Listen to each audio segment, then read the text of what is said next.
সেদিন স্টেশনে দাঁড়িয়ে মেঘলা যেটা দেখেছিল সেটা ওর পুরো জীবন বদলে দিয়েছিল।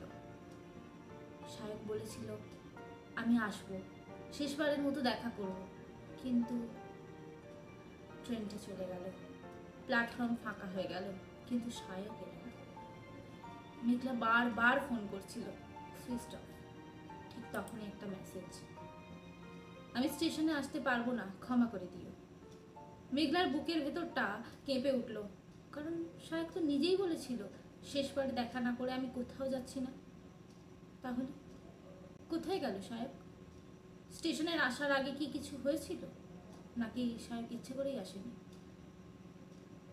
সত্যিটা জানলে হয়তো মেঘলাও বিশ্বাস করতে পারবে না।